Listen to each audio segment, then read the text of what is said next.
So we're the first group, yay us, and we did ours on Metallicity, and we were told in the very beginning that acronyms were important, so we thought about it, and we came up with Metallicity Assessment, Quantify Exoplanet Embryonic Numbers, which just so happened to come out to Metallica Queen. Who would have thought? Anyway, I want to say a big thank you to all the people in the group. Benjamin from Oxford, Daniel from Santa Cruz, Josh from Arizona, Kim from Arizona State, me from Cal State LA, Mariah from Florida Tech, Mike at Vanderbilt, Paula at Notre Dame, Rebecca at Air Force Academy on her way to Oxford, and Ryan at Oxford as well too.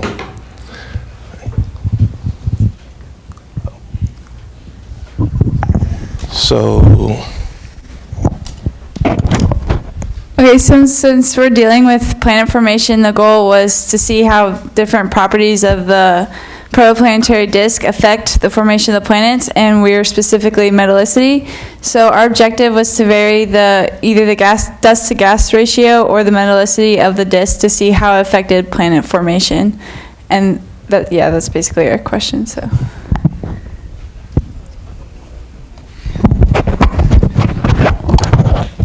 Okay, so our hypothesis was that if metallicity is increased, then planet mass and size will also be increased. And the way we wanted to check that, our methodology was to run the program, the toy program, with nominal parameters, but vary the dust to gas ratio and or to mess with the metallicity as well.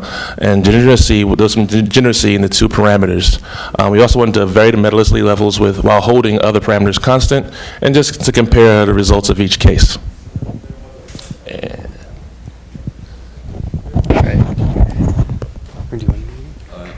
Okay, so here's a GIF of some of our results. So these are changing the metallicity from -1 Fe over H all the way to 1 in steps of a quarter. So anything from 10 times depleted solar to 10 times greater. As you can see, as you might expect, some of the planets get a little bit bigger.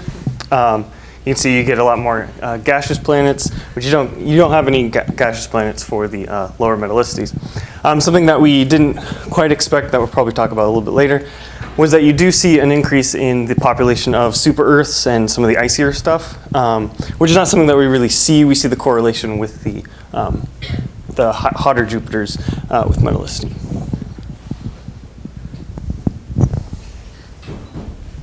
Okay, I'll talk about this too. So here's looking specifically at Fe over H of -1. So we're depleted by 10 times here. You got a histogram of count versus total mass on the left, and count versus semi-major access in AU on the right, with red is gas, green is rocky, and blue is icy. You can see here with the depleted metallicity, you got a lot of icy stuff, and you got a lot of rocky stuff. You don't get a lot of gaseous stuff, because the thinking there is that the core does not get big enough soon before the gas is depleted and the disk disperses, so it's not able to start that runaway gas accretion.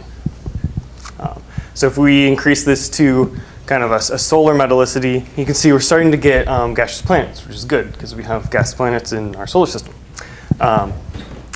But you still have these strong populations of rocky and icy planets. If we increase it again, you see an even higher percentage of the planets with a gaseous envelope. So, yeah.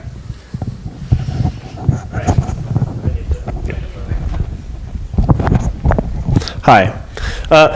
So we did a control study to show what's going on when we change the metallicity. So we have these two plots in the time domain. Unfortunately, it came out a little blurry. But on the left-hand side, we show over the relevant time range the planets gathering mass in a depleted solar and greater than solar metallicities.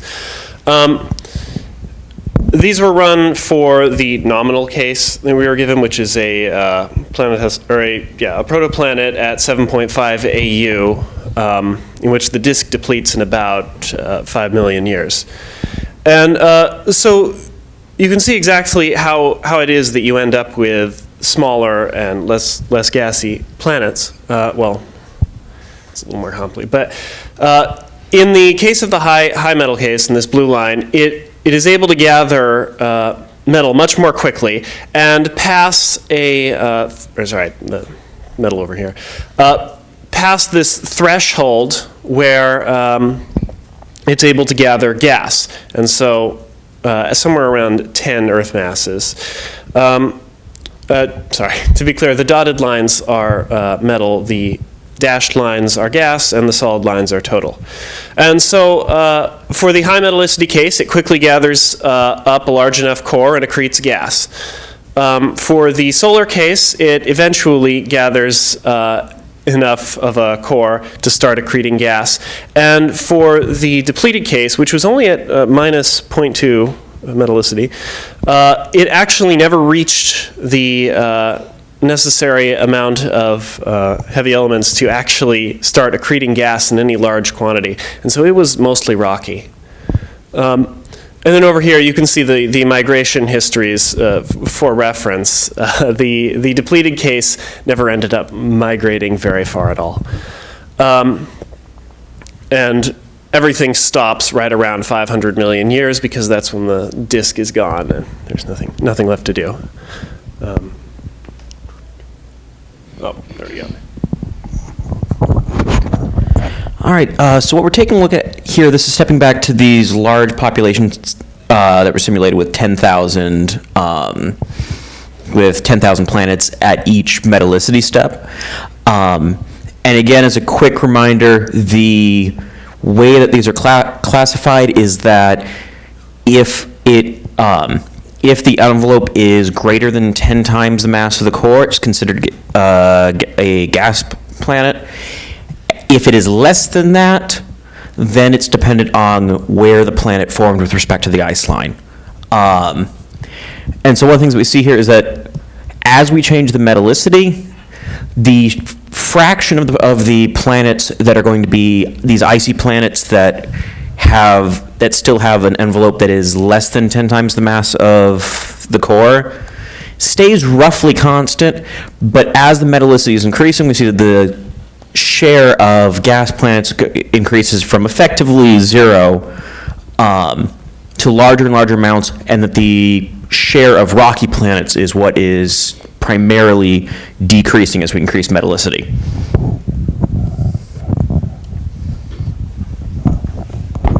Okay, so we'll bombard you with some of our discussion and result points kind of in summary from all of the different cases that we looked at.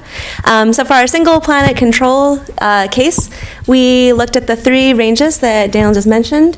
And so what we see really is we see those differences in the migration rate, in the type 1 migration happening more rapidly or more slowly for the depleted cases. And so that was kind of the first thing that we wanted to see for a single planet, but then if you extend it to the cases where we're looking at the full 10,000 planet simulation, stepping through all the way from -1 to 0.1 in FE over H, we see the 3 different sort of populations produced in the plot that we just looked at, where our gas planets are very scarce at low FE over H because the amount of metals is so depleted that you're not really forming the cores in time to accrete that atmosphere. And what we do see is as you increase the metallicity in the different cases, you see the semi-major axis distribution kind of march inward as your planets are allowed to migrate in more rapidly with higher metallicity. For icy planets, we see that there are more high mass planets with increasing metallicity. So we have more, and we think this is dependent on how the propagation of light through the disk and the temperature and opacity and heating all changes with different metallicity within the disk. So our ice line location. And we see quite a few, if you remember back to our GIF of the different populations, that we have a lot of icy objects sort of at wide semi-major axis as well. And then for rocky planets, we see that at low metallicity, those are also scarce because we're not forming a lot because we don't have a lot of metals to create them in the first place. And at high metallicity, more of these are actually forming into icy planets. So you see the ratios change a little bit in the extreme metallicity case. So we're seeing all of these kind of interplay between the migration properties in type 1, type 2, relative populations of the planets that you're actually able to form, and then kind of we're getting some hints of what might be happening within the disk as well as the metallicity within the disk changes and therefore the opacity changes. And we also looked at not only adjusting the metallicity, but there's also a parameter we can change the dust to gas ratio. We looked at kind of extreme cases of depleted or rich dust to gas ratio and a depleted 1 to 500. And what we see is that that's kind of like the extreme cases of the -1 dec to +1 dec in FE over H. So they're kind of producing similar populations. Whoops. And yeah, so we have two more ideas. We're kind of wondering why we're getting this population of super Earths that increases with increasing metallicity. That's not something that we expect to be observed, like the giant planet metallicity correlation.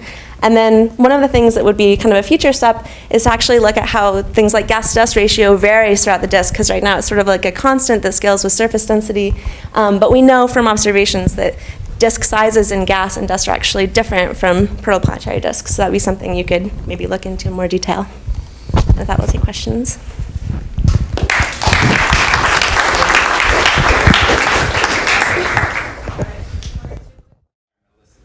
Yeah. It seems, yeah, there were a few things that we thought were kind of backwards from what we expected to see. What happened what happened in this particular case was that it was just that we ended up with more metal with a higher disk metallicity. It's just that because we got that metal faster, we had more time to accrete gas, and so it was sort of a counterbalancing and sort of exceeding the original effect for determining the total metallicity. Certainly the total amount of metal increased in each planet with the disk metallicity.